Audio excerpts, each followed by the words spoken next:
Good morning, ladies and gentlemen. My name is Derek Knapp, and I am the board president of the Pleasant Hill Chamber of Commerce, and I'm standing in for our executive director, Jeremy Carlson, who is a little under the weather this morning. On behalf of the chamber, the Pleasant Hill Rec and Park, and the city of Pleasant Hill, we want to welcome you to the 2023 State of the City Mayor's Breakfast. It is great to be back together in person again.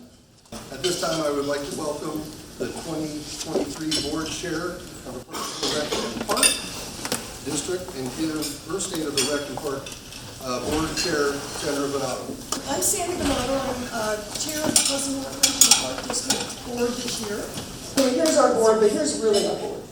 This is really fun. This is we just took a fun graphic here, or fun photo the other day. We also have wanted to announce that we have either promoted or hired new staff members as COVID has unwound. We are repopulating our staff, so we have Victoria Davis, who is now in charge of our sports. She's our sports director. She's the one that if you play bocce or softball or flag football or anything like that here in Pleasant Hill, she's the one who's coordinating all of the schedules and making sure that the winners are notified and all of those sorts of things. We have a new team coordinator, Andrew Pitcher, and we have 3 new staff members in our senior center. We have a very vibrant senior center that is really at the heart and soul of everything the Park District does because we care so much about our seniors.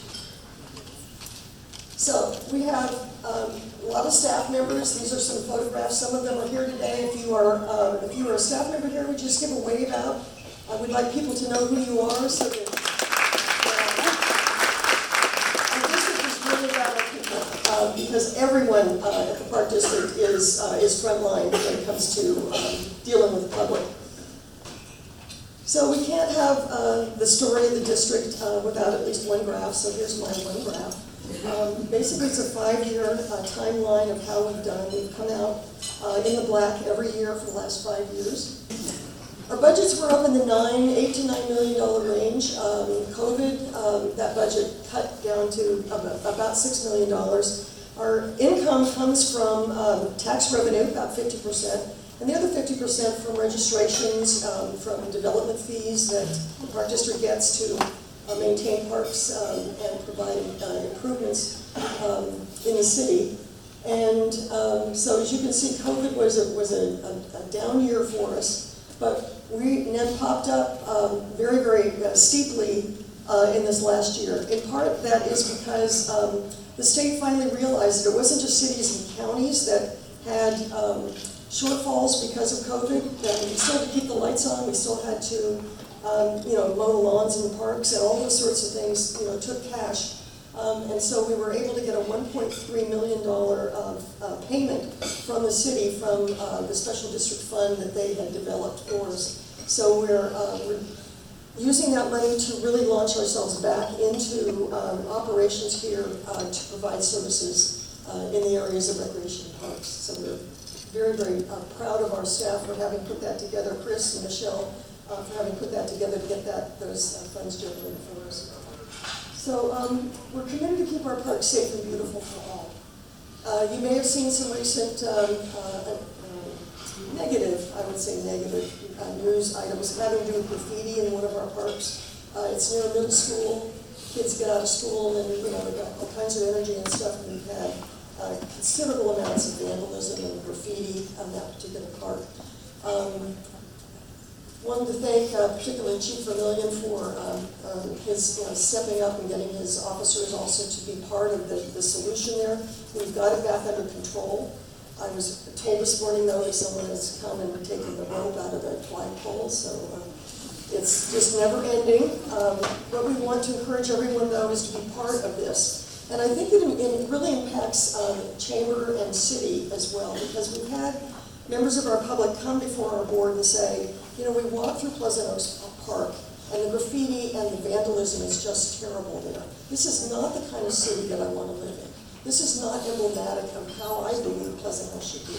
So by partnering with the police department, partnering with the city, and partnering with all of you, I think we all help ourselves make sure that our city of Pleasant Hill and our park district is just the finest that we can make it, and keep it that way as well. We have some significant ADA things that we need to do. I mentioned earlier that we are a very aged district. We've been around now for 70 years. Some of our infrastructure shows that. So we have ADA improvements that we're going to be installing in order to make our parks accessible.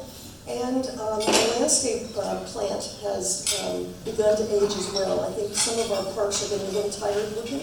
And so part of what we're spending our tax money on is to improve our parks and keep them as fresh and vibrant as we possibly can. We've got capital projects. This is exciting stuff.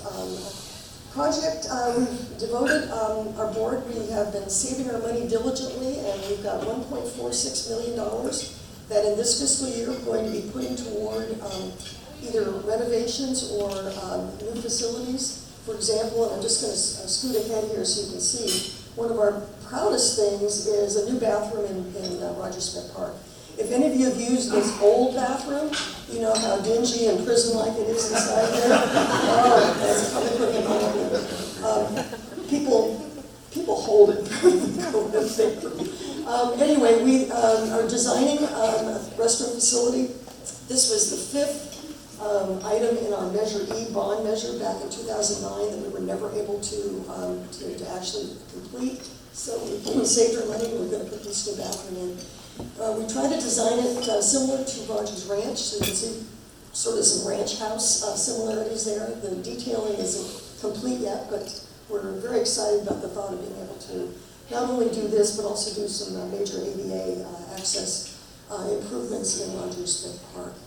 Other things having to do with bocce. If you play bocce, or you know people who play bocce in Rogers Smith Park, it's a much maligned court. We have found the funds to put together to hire professionals to come and redo those courts so that we've got really nice playing surface there for those that play in that particular park. Pleasant Hill Park and Pleasant Oaks Park, which is where our ball fields are. Frank Salvager Park, which is the park next to the community center. We're doing landscape renovations there. The gazebo has been repainted. And replacing out some worn equipment that we have there. And very exciting, right down the street here is a beautiful little small park called Chilpancingo Park. And Chilpancingo Park has the most beautiful stand of oak trees you've ever seen in your life. It is just a gorgeous little diamond in our state little parks. We're going to be putting a playground in there. Because there's a lot of things we do in the south end of town that we don't do a whole lot in the north end of town, and this is going to be, I think, a really nice improvement. With respect to businesses in the area, I know that the DVC Center put in a dog park to attract people up there, but I think the playground will also be something that will get people out of their homes and more into that area as well, and do something for the folks in that part of our particular town. So. We're very excited about adding that program. Long-term funding. We've talked about saving, we've talked about getting some money from the state, but the reality is we've got a whole laundry list of things that we still have yet to do to really make Pleasant Hill parks and facilities as great as they possibly can be. We've got some aging facilities in the Winslow Center. The old schoolhouse, I've been on this board since 2009, and a couple of months before that is when we closed down the old schoolhouse, so it's been sitting there for 14 years, going on 15 years now, without any decisions being made on it. My board is getting ready to the point of making decisions about the old schoolhouse site. Are we going to build the new A's ballpark there? Are we going to build what? The A's ballpark, I heard of. New A's ballpark? Yeah, but you know what we might. There's one thing we always hear, we don't have any pickleball courts in Pleasant Hill. People say, yeah, there we go. So, who knows? Anyway, we're trying to think of some sites where some things like pickleball, but we're not putting in the court and have their let's see. And then, of course, the city has built this beautiful new library.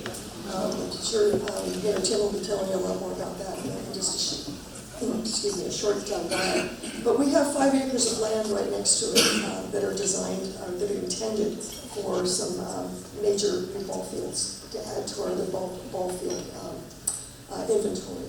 And that development of that park is beyond our current means, so we're again going to have to include this as part of our larger park improvement project. And so we're going to be looking for some long-term funding for that, so stay tuned. Just to show you that we are back and coming back. Before COVID, we were at about 55,000 participants in our programs. We're back up now to 39,000 and climbing. And if the number of participants that signed up for camps last Saturday is any indication, we're going to be way up above 55 before you know it. So definitely have tons of interest in lots of things that we do here. Just in terms of being able to demonstrate that who we serve and what the demographics are of whom we serve, because DEI is obviously very important for our park district. We have now the ability to do some demographic surveys of people that attend our functions. This shows Blues and Brews, where people came. A lot of people came from East County, but as you can see, the core of people that were serving there in Pleasant Hill, Walnut Creek, Concord areas for that particular event. It is, however, the kind of event that we met with Stay Pleasant Hill not too long ago, and it is the kind of event, along with weddings in our community center and things like that, that can keep our hotels populated, our restaurants full, and bring good business into the city. We want to thank our community sponsors. The list is extraordinarily long, and of course starts with the city. Thank you, city, father, mothers. Mother, excuse me, there's only one. Obviously, the police department, as you can see, they got down and got their bunny ears on for Easter egg hunt. So thank you to the police department for all of its support, particularly as we run into some societal issues in some of our parks. But the list of those that need to be thanked is long. It includes, obviously the real estate community, the restaurants, the public agencies that are represented in this room. It goes on, and we are so grateful to all of you for not only the financial support, but the volunteer hours that you put in, the ideas you come up with to share with us about things you would like to see happen in Pleasant Hill, and how we can all collaborate together to make this just a wonderful community. And that is that it? Yep. Oh, no, wait, there's one more. We want you to be involved, so if you're not on Facebook, please get on Facebook and follow our event announcements. PleasantHillRec.com is where you can find us, and we hope that you will stay close to us and let us know what you're thinking, and enjoy our parks and all the services that we provide to the greatest extent you can. So anyway, thank you very much for your time. It is now time to introduce the man of the hour, as he looks at his pointer and clicker. It is my privilege to introduce the 2023 Pleasant Hill Mayor, Tim Flaherty.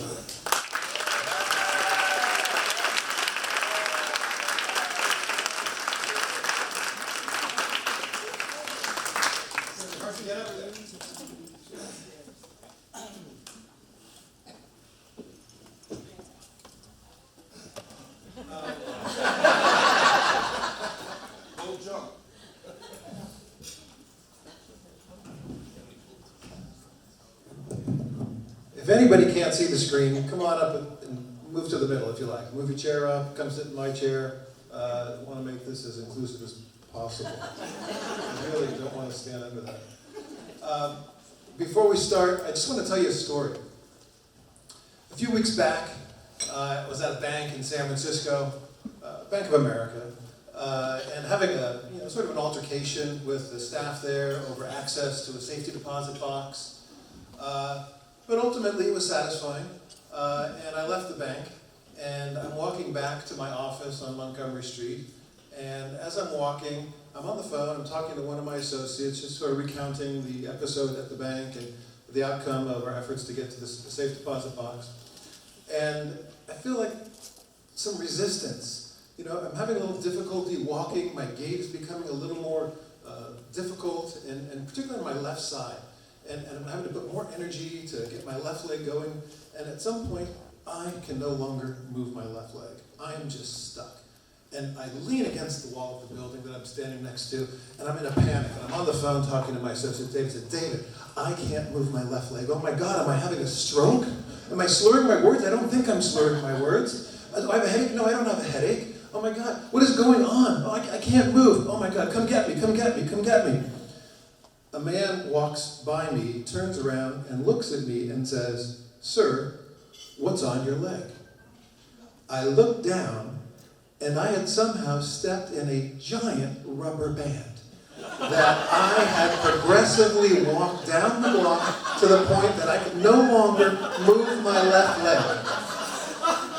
So graciously, I just bent over, I removed my leg from the rubber band, I turned around, and it slingshot about a half a block down the street. I'm fine, and the state of the city is good.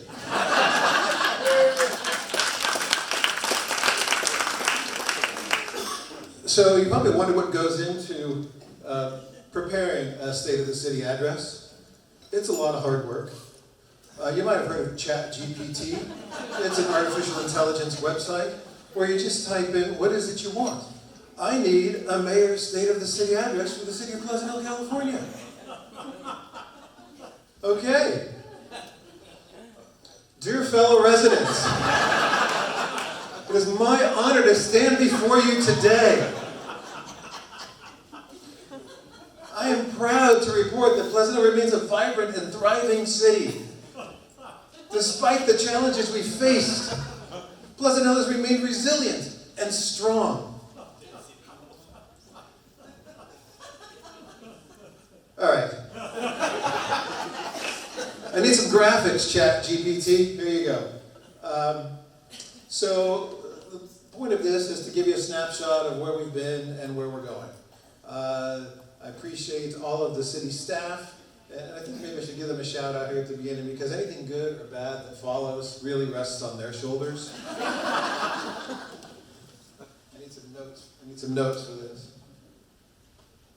So we've already heard that our city manager, June Catalano, and our interim police chief, Scott Vermillion, is here, but let me tell you about Ethan Bindernagel, our community development manager, director, and assistant city manager. Eric Chung, our finance manager. I'd like you all to stand up as I announce your name. Ethan, Eric, Janet Colson, our city attorney, Juanita Davalos, our administrative analyst, Danielle Haber, our city clerk and principal management analyst, Ann James, our maintenance superintendent, Anupam, our city engineer, Lynn King, our chief technology officer, Jeff Simmons, our chief building official, and Zach Seal, our economic development manager. Thank you. This is why the city, everything you like about the city of Pleasant Hill is because of their hard work, and everything you don't like about the city of Pleasant Hill, let me introduce the city council.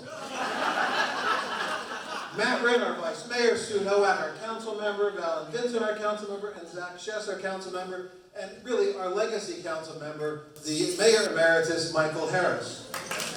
Please stand up, Michael.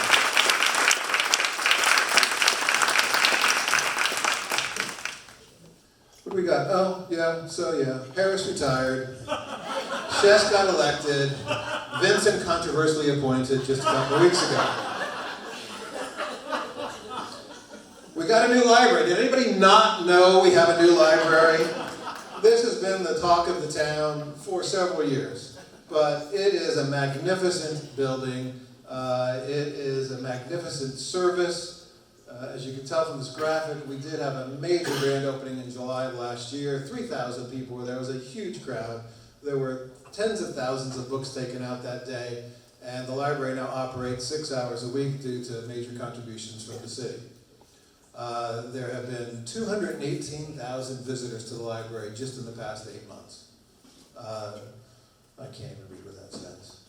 2,400, I'm sorry, sir, what was that? That's my brother Steve, by the way. Always here to help, always is here to help. His wife Julie and my sister Diane. Give them a round of applause. They drove a great distance to be here today. Across a bridge. Okay, so let's talk about some of the divisions of the city. Public Works had just a wonderful year and a wonderful beginning of 2023 with our storms. As you all know, some of us got flooded out, some of us didn't, but they maintained our sandbag stations. They provided tens of thousands of sandbags, and they provided pre-filled sandbags. They maintained our storm drains and our drainage ditches. Every day they responded to emergency call-outs for flooding. And despite all that hard work, how many of you still had floods? Yeah, raise your hand.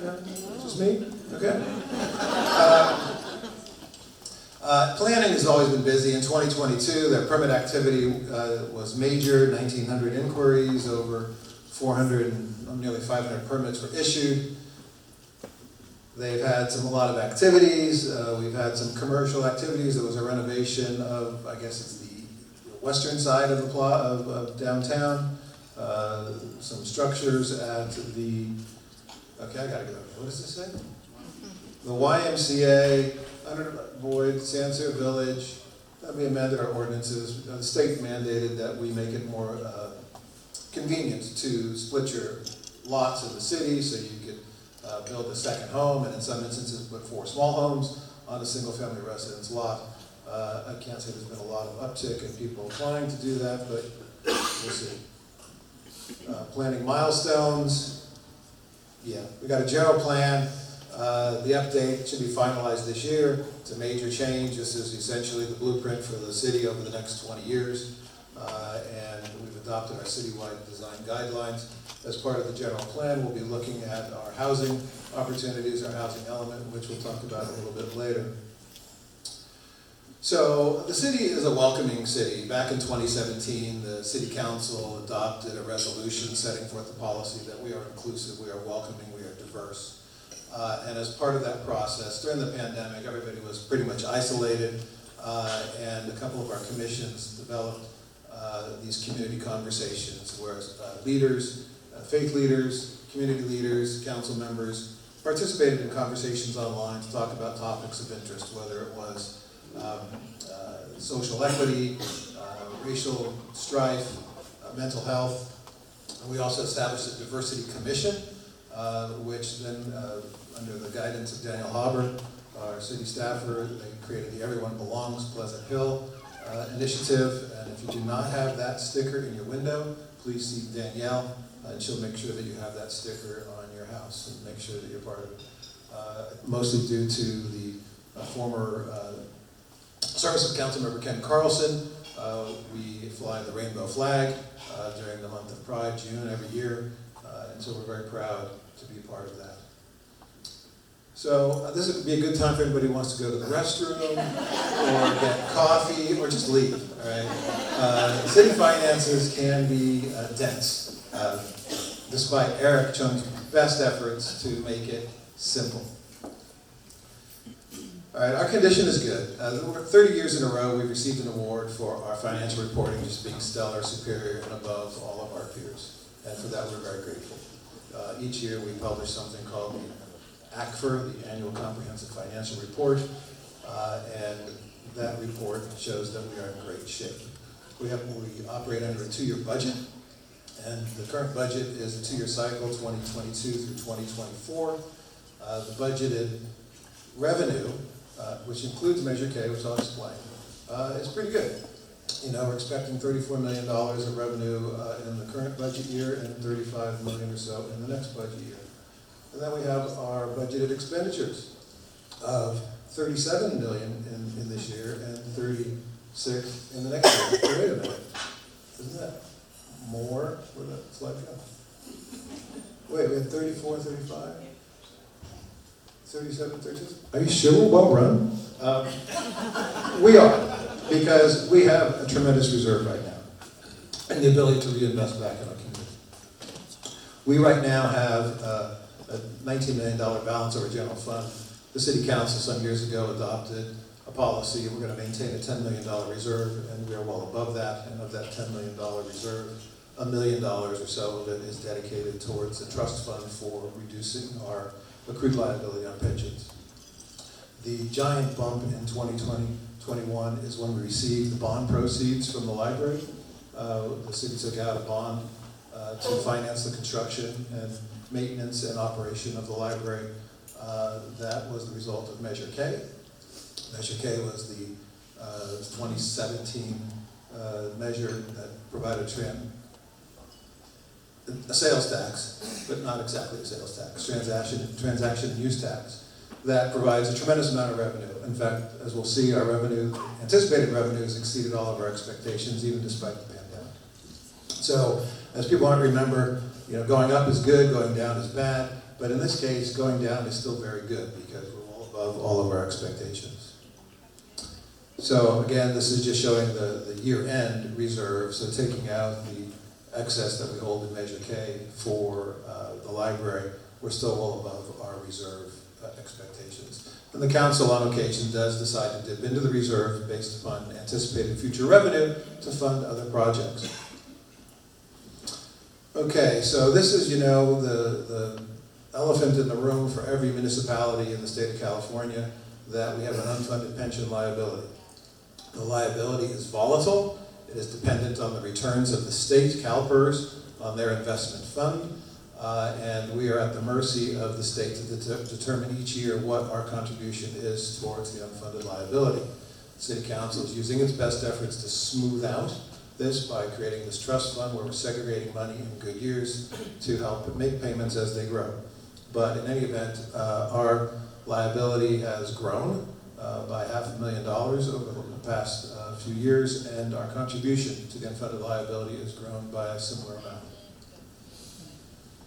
Measure K, as I mentioned, was the tax measure that gives us the ability to build the library, maintain and operate it, and also is the reason why our roads are in such fantastic shape.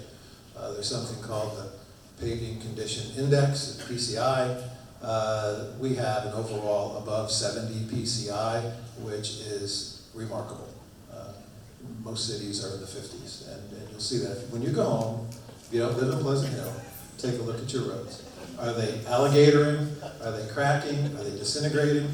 You won't see that in Pleasant Hill. At least we won't tell you where you can see it. But actually, my street is really a bad street. And James? Oh, I think it's on the list for this year. Thanks. And storm drain. So Measure K, while it's a general tax measure, the City Council committed to the public that it would only use it for the library, streets, storm drain, and other public works projects, and the City Council and City staff have been vigilant to make sure that we keep that commitment to the citizens who adopted the measure. So our sidewalk, bike, and pedestrian paths are doing well. We already had our library opening. Let's look at more pictures of the library. We should have had this at the library, by the way. Yeah, that would have saved me a lot of time. So we got a lot of money as well from the feds in the past couple of years. It's ARPA, the American Rescue Plan Act funding. The city got $8.3 million. We have allocated $7.3 million of that, primarily to the Gregor Garden storm drain, compensating essential employees during the pandemic, as well as other public work projects that are en route. Also, we subsidized some economic development here in Pleasant Hill with the Perks program, which we'll talk about, and technology improvements overall to make the city services more efficient and accessible when you couldn't actually come in person. So economic development certainly is the engine that drives the success of Pleasant Hill. And thank you to the Chamber for everything that you do here. As part of the ARPA funds, we created this Pleasant Hill Perks program. This was a gift card that increased the amount of your gift card by 50%. So if you bought a $100 gift card, you got an additional gift card for $50. That was funded from the city through its ARPA funds. It was quite a successful program. We had nearly $200,000 invested back into the community that were ARPA funds based upon the bonus cards. We had over 51 people or businesses participating. This was restaurants, personal services, and other items. So we're going to have a phase 2 of this program coming at some point, and there'll be announcements of that coming soon. We also have put some ARPA funds aside for business grants to help them improve their online presence, their ability to do sales online, as well as their overall digital marketing. That program is rolling out very soon. We had some grand openings in the past year. We finally got a hardware store back in Pleasant Hill. We've been without a hardware store for a few years, so Ace Hardware is back. It's not Bill's Ace Hardware, but it's Ace Hardware. We got a couple of restaurants, Los Panchos, Zunin, and The Hangout. Has anybody been to The Hangout? Don't tell anybody, but I think it's the best breakfast in Pleasant Hill. Zunin, fantastic. Los Panchos, great. We have other things coming soon this year, Small Cakes Cupcakery, my favorite, Morgan Territory Brewing Company. They're hiring right now. I've put my application in to be a brewmaster or a tester or a taster. We've got a Hyper Wellness, and we have the Paris Baguette. We also, the Morgan Territory and I think Hyper Wellness are going into the old Sweet Tomato spot. There's another restaurant in the works to also go into the Sweet Tomato spot. Paris Baguette, I believe, is going into the old Corner Bakery, old Friends bookstore location. So we're very excited to see those changes coming soon downtown. And as part of changes in downtown, there'll be some more capital improvements over what I'll call the Jack side of the plaza. There'll be some more lawn and outdoor seating, all as part of the Morgan Territory Brewing Company access as well. All right, so we talked about our streets. They are great. That's all I can say. Ann James, you might want to stand up and take a bow one more time.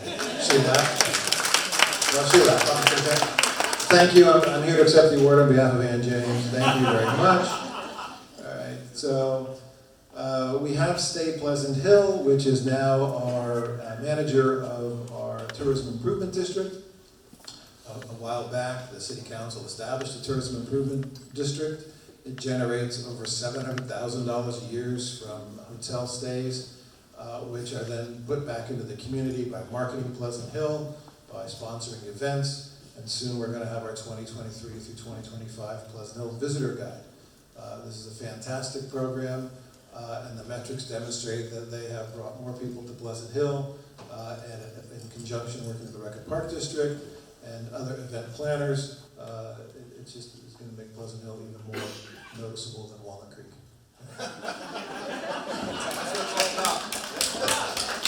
Walnut Creek has parking meters, Pleasant Hill does not. Up until a couple of years ago, Walnut Creek had shootings and Pleasant Hill did not. We've had a couple of shootings, and we'll talk about that here in the public safety. Public safety is the largest expense out of our budget, and a city that is safe is the top priority of the city council. So our police department is a stellar group of individuals. I want to just highlight some of the achievements. Detective Stephen Vuong solved an international cyber fraud crime in combination with the DOJ and received commendation for that. Who knew that before today?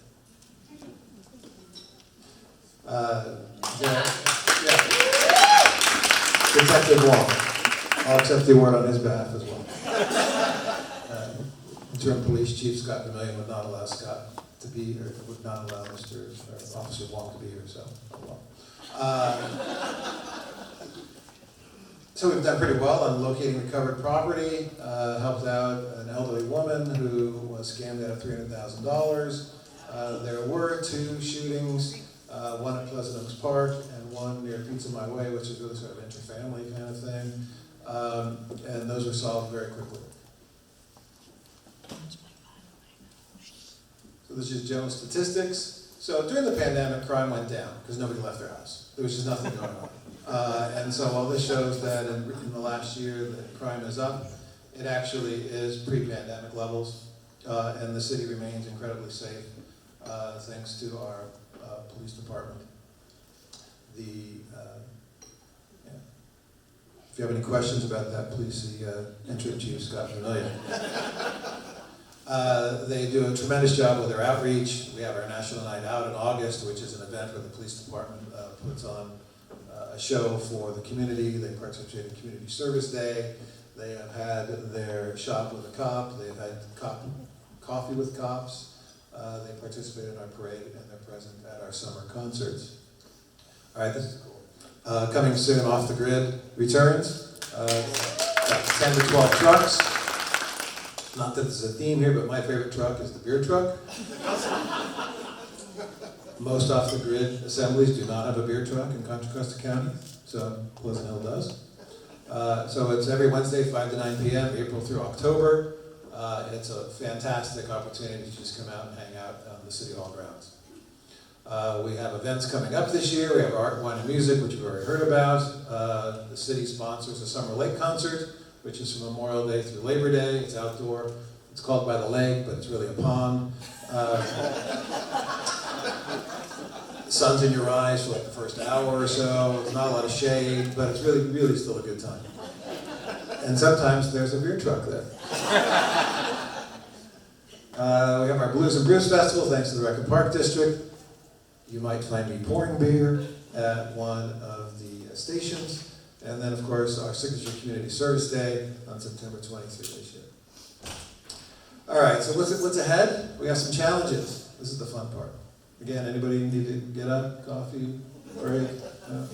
I can tell you the story about what actually happened at the bank that day before I got trapped under a rubber band, maybe at the end.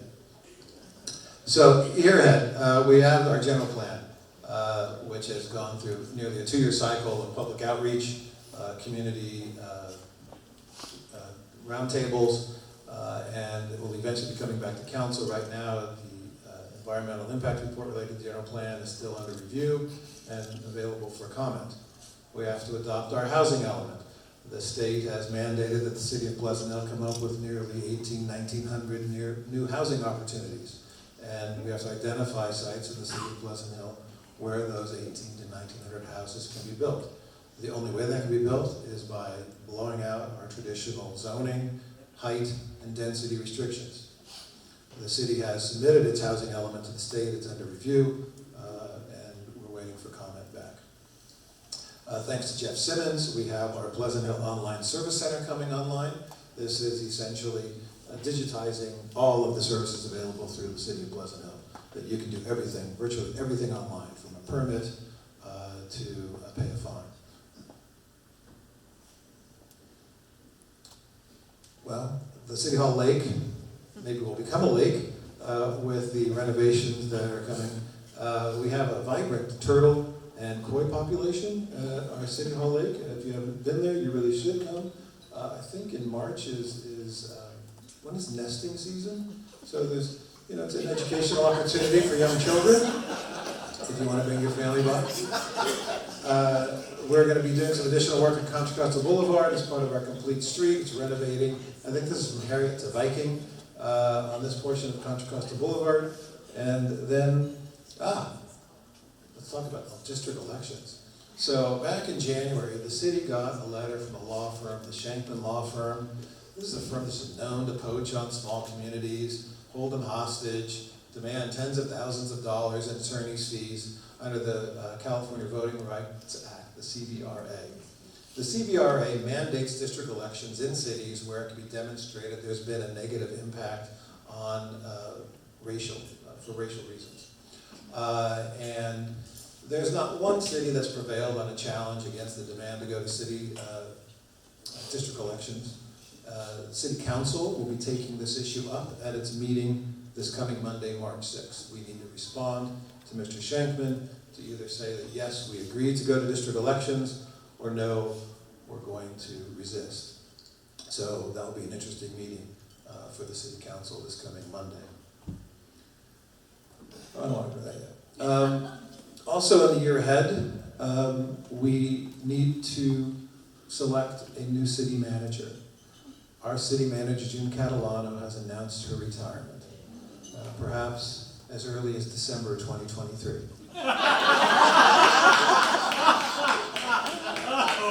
Did she say yes, she agreed? That search is underway right now. June has led the city for a long time and assembled a crackerjack team, so it will be very difficult to replace her, but that will be a major challenge. The city of Pleasant Hill, as I said earlier, was inclusive. There's many opportunities to get involved. We have a bazillion commissions. We have a commission on aging, we have an education commission, we have a diversity commission, and we actually have some commissioners here today that I think should be recognized. So from the Planning Commission, we have its chair, Alex Calfin. Alex, we have Brendan Caney, Shauna Johnson, Deanna Vavrick, and Chandler Weiler, Planning Commissioners. Stand up. The Planning Commission is City Council light. It's often a natural progression from Planning Commissioners to go up to the City Council. I know Mayor Harris did that, I did that, Councilmember Vincent has done that. They review all of the issues before the City Council does, and it gives the City Council the opportunity to tell them, you were wrong. So, we also have from the Architectural Review Commission, Ben Johnson and Will Nelson. If you don't like what you see, it's their fault. So thank you. I don't think are there any other commissioners here in the room? No, you're all busy working. Good for you. So this is, if you're looking for something to do, there's openings on most of these commissions right now. And I encourage anybody to apply. You have to be a resident of Pleasant Hill for most of them. If you know anybody who's interested, please have them get in contact with Juanita Davalos, who will schedule an interview with the Interview and Nominating Committee. What else do we have here? I think we're winding down. Oh yeah, that's a thank you. Thank you to the Chamber, and thank you to all of our sponsors for making today available. If you would indulge me, I will tell you about the safe deposit box conversation. It has nothing to do with the state of the city. Because we really are done. If you want to leave, but I got a microphone, so. So, years ago, I had a checking account at Bank of America on Market Street, and apparently as part of that checking account, as a premier client that I apparently was, they gave you a complimentary safe deposit box, which I had never visited, never seen, never received a key to. When I closed out my checking account last year, I started getting billed for a safe deposit box. It was like $50 every couple of months. And I'm calling, I don't have a safe deposit box. Yes, you do. I said, I don't have a key. Yes, you do. I said, show me some proof that you ever issued a key to me. I then tore my house apart. Every drawer that I could think of that might have a key in it. I even said, what does a safe deposit box key even look like? I Googled it, I found a picture of a safe deposit key, and I went around my house looking, do I have a key that looks anything like a safe deposit box? I did not. So I then proposed to the bank, look, just, what is the solution? Well, you can pay $500 and we'll drill through it. So you can, and I said, well, okay, I'll agree to that. If we open it and there's anything in there, I'll pay the $500. If there's nothing in there, you pay it. Absolutely not. Keep billing me. They found a B of A credit card. They started charging my credit card for the safe deposit box. And I'm getting so angry, you know, I'm an accomplished lawyer, but I'm befuddled here. I don't know what to do, you know.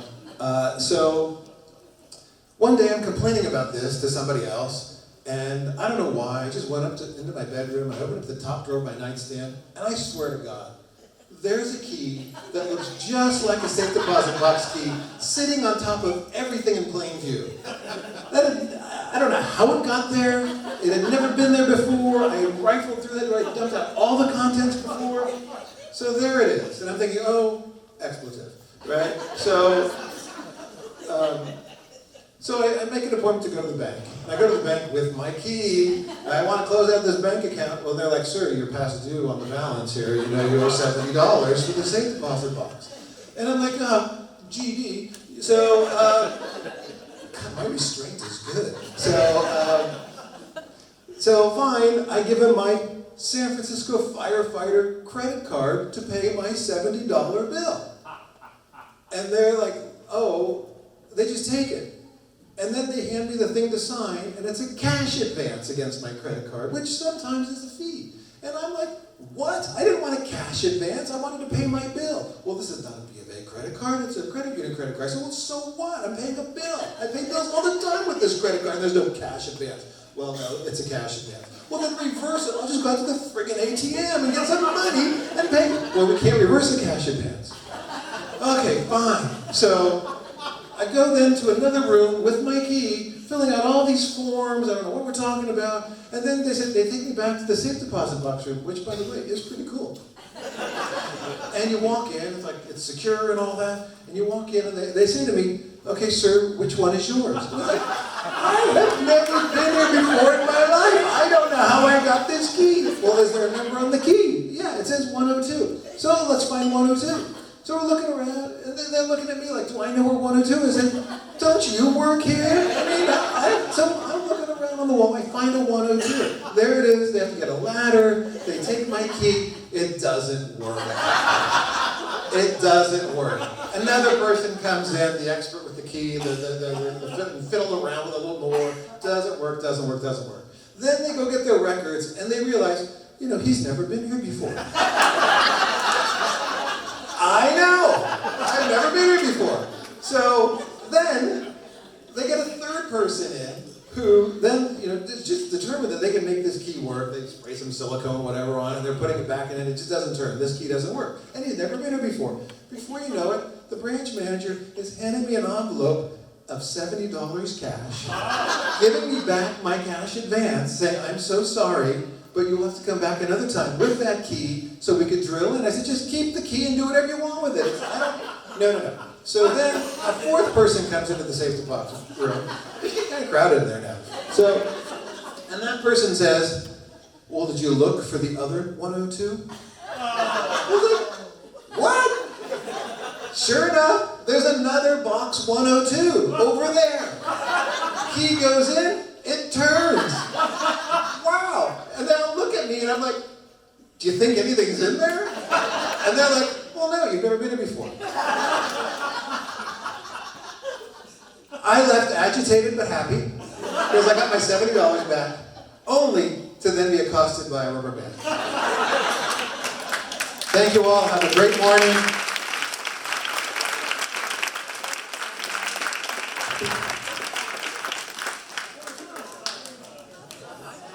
Thank you, everybody, for coming. Thank you, Mayor, for your state of the city. I think we saw today that we are in really good shape and we have a phenomenal city. As everybody leaves today, again, I want to thank our sponsors, the Contra Costa Association of Realtors, State Pleasant Hill, Republic Services, and PG&E. Drive off to work, drive safe, it's wet out there, and we'll see you again next year and at our city events.